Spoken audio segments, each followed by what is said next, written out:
Hello students, welcome to my channel. இப்போ என்ன பார்க்கணும்னா 11th accountancyல chapter 4 ledger account பார்த்துட்டு இருக்கோம். அதுல illustration 5 பார்க்குறோம். Prepare cash account from the following transaction for the month of January 2018. என்ன கேட்டிருக்காங்க? வெறும் cash account மட்டும் தான் கேட்டிருக்காங்க. ledger journal ledger இதுவும் கேட்கவே இல்லை. வெறும் cash account மட்டும் ledgerல கேட்டிருக்காங்க. இப்போ அதுக்கான டிரான்சாக்ஷன் வந்து கொடுத்துருக்காங்க. January 1 வந்து commenced business with cash rupees 62,000. next January 3rd வந்து goods purchased for cash rupees 12,000. next goods sold for cash 10,000.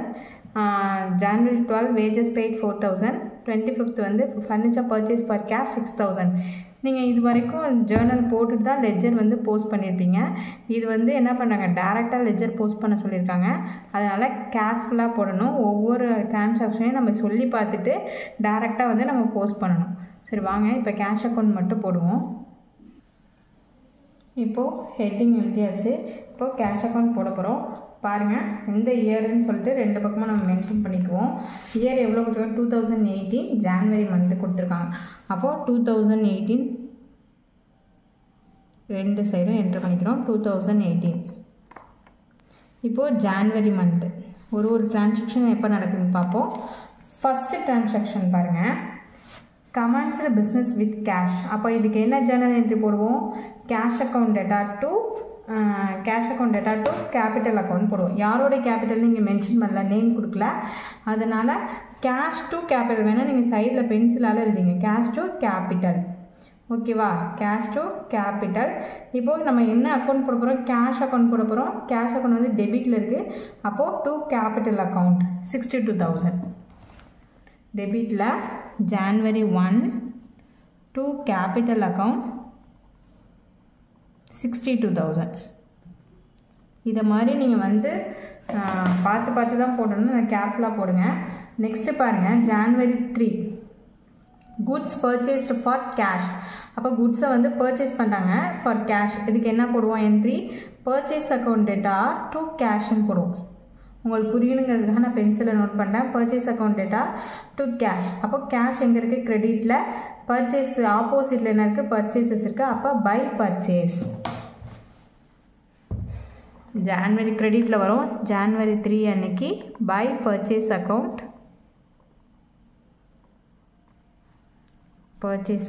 எவ்வளோ கொடுத்துருக்காங்க? 12,000. அப்போ 12,000 என்ட்ரு பண்ணிங்க. இப்படி தான் டேரெக்டாக போஸ்ட் பண்ணணும். கேர்ஃபுல்லாக போஸ்ட் பண்ணுங்கள். நெக்ஸ்ட்டு January 10 அன்னைக்கு குட்ஸ் சோல்டு ஃபார் கேஷ். அப்போ இதுக்கு என்ன என்ட்ரி வரும்? சோல்டுக்குனா cash account data to sales. அப்போது கேஷ் எங்கே இருக்குது? டெபிட்டில் இருக்கும். டு சேல்ஸ் அக்கௌண்ட் ஆப்போசிட் என்ன இருக்குது? சேல்ஸ் அக்கௌண்ட் இருக்கும். அதனால் டு சேல்ஸ் அக்கௌண்ட் January 10 அன்னைக்கு to sales account. How much? 10,000. அதை அப்படியே என்ட்ரு பண்ணிக்க வேண்டியதான். Next wages paid.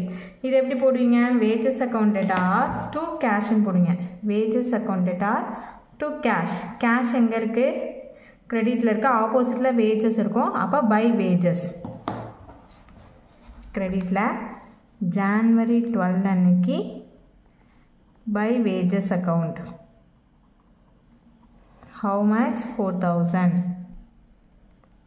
Next transaction பாருங்கள். 25th அன்னைக்கு ஃபர்னிச்சர் பர்ச்சேஸ் ஃபார் கேஷ். அப்போது ஃபர்னிச்சர் அக்கௌண்ட் டேட்டா எந்த ஃபிக்ஸட் அசெட் இருந்துச்சுன்னா அதோட நேம் தான் கொடுக்கணும். இங்கே ஃபர்னிச்சர் இருக்குது. அதனால் ஃபர்னிச்சர் அக்கௌண்ட் டேட்டா டு கேஷ்ன்னு கொடுப்போம். கேஷ் எங்கே இருக்கும்? கிரெடிட்டில் இருக்கும். அதனால் பை ஃபர்னிச்சர் கிரெடிட்டில் வரும். January 25 by furniture. By furniture account போட்டாச்சு. How much? 6,000. இதை என்ட்ரு பண்ணிக்கிறோம். வேறு டிரான்சாக்ஷன் இருக்கான்னு பாருங்கள். இல்லை, ஃபஸ்ட்டு கேஷ் இருந்துச்சு. கேஷ் டு கேபிட்டல் இருந்துச்சு. அதனால் டெபிட்டில் கொடுத்துரும் டு கேபிட்டல்னு. Next purchase account data to கேஷ்னு இருந்துச்சு. கேஷ் கிரெடிட்டில் இருந்ததுனால பை பர்ச்சேஸ் கொடுத்தாச்சு. நெக்ஸ்ட்டு சோல்டு குட்ஸ் ஃபார் கேஷ்க்கு cash account data to sales. அப்போ டெபிட்டில் டு சேல்ஸ் அக்கௌண்ட் கொடுத்தாச்சு. இது wages account data to cash. கிரெடிட்டில் பை வேஜஸ் அக்கௌண்ட் கொடுத்தாச்சு. Next furniture account data to cash. அதனால் ஃபர்னிச்சரை கிரெடிட்டில் பண்ணியாச்சு. வேறு எதுவும் அட்ஜஸ்ட்மெண்ட்டும் இல்லை, வேறு எதுவும் டிரான்சாக்ஷன் இல்லை. அதனால் டோட்டல் க்ளோஸ் பண்ணிட வேண்டியதான். எந்த சைடு அதிகமாக இருக்குதுன்னு பாருங்கள். இந்த சைடு தான் அதிகமாக இருக்குது. 72,000 வரும். அதே கிரெடிட் சைட் 72,000. இப்போது இந்த மூணுத்தையும் ஆட் பண்ணுமா? 12,000 + 4,000 + 6,000. 6 + 4 10 10 22 22,000. அப்போ 22,000 72,000 லெஸ் பண்ணிங்கன்னா எவ்வளோ வரும்? 22,000 - 72,000 எவ்வளோ வரும்? பேலன்ஸ் 50,000 வரும். அதுதான் என்னது? Closing balance.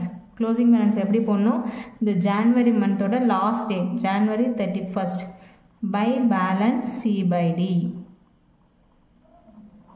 இது என்ன பண்ணணும்? Next மந்தோட opening பேலன்ஸா? பிப்ரவரி, ஜான்வரிக்கு அப்புறம் பிப்ரவரியா?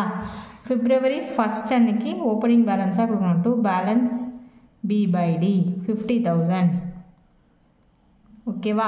இப்படி தான் டேரெக்டாக லெஜர் போஸ்ட் பண்ண சொன்னால் இப்படி தான் போடணும். ஓகேவா? புரியுதா? சம்மே புரியுதுன்னா கமெண்ட் செக்ஷனில் கமெண்ட் பண்ணுங்கள். தேங்க்ஸ் ஃபார் வாட்சிங்.